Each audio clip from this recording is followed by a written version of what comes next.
From about 1525 to 1866, 12.5 million Africans were taken from their homeland and forcibly transported across the Atlantic, a journey that approximately 2 million of them would not survive. By the turn of the 18th century, European merchants were building vessels capable of transporting hundreds of enslaved people per journey. These ships had extra portholes for ventilation, weapons mounted on deck in case of rebellion, and additional compartments added below deck to take on more human cargo. Before boarding the ships at African port cities, enslaved people were stripped of their clothing and remaining possessions and had their heads forcibly shaved.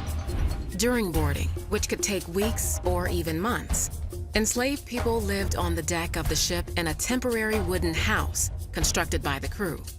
The crew also installed netting around the deck of the ship, designed to catch those enslaved who might opt for death over forced servitude.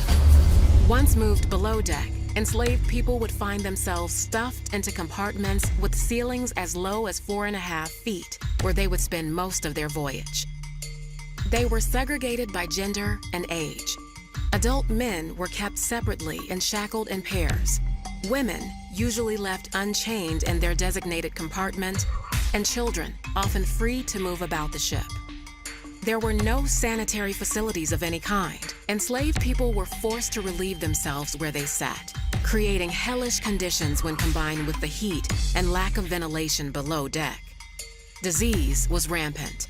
Dysentery, malaria, yellow fever, smallpox, measles, and influenza ravaged the enslaved and crew members alike. The enslaved people generally spent about 8 hours a day above deck, but were still separated by gender, with a barricado, a reinforced wall that could be used to protect crew members in case of a revolt. Enslaved people were also subject to forced exercise, which sometimes included dance and song for the entertainment of the crew. Enslaved captives deemed disobedient were tortured and beaten, usually whipped with the especially cruel cat-o'-nine tails, a tool designed to inflict maximum pain.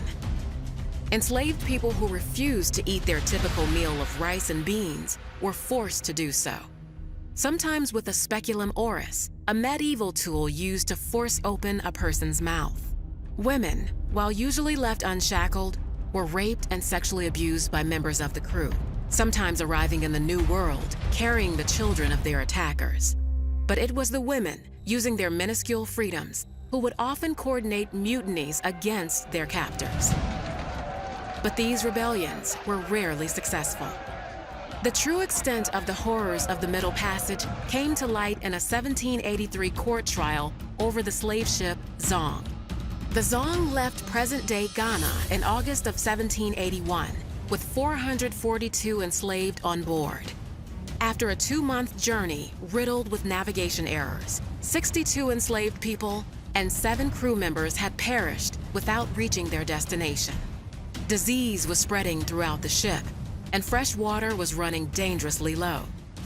Captain Luke Collingwood was afraid of the financial cost of more deaths. Enslaved people that died of disease were not covered by the ship's insurance, but the enslaved who drowned were. Collingwood ordered approximately 130 enslaved people thrown overboard. He claimed it was necessary to do so to halt the spread of disease. At the trial between the Zong's owners and their insurance company, the owners argued that because it was legal to kill sick animals for the health of a ship, it was legal to treat enslaved people the same. The court agreed with the ship's owners, but the trial itself exposed the horrors aboard the Zong, and its story was republished by British abolitionists with the name of the ship redacted, meant to show that this tragedy could happen on any ship transporting enslaved people across the Middle Passage. 24 years after the Zong trial, the international slave trade was outlawed in both Great Britain and the United States. It would take England an additional 26 years and the US another 58 years plus a civil war before the practice of slavery was officially abolished.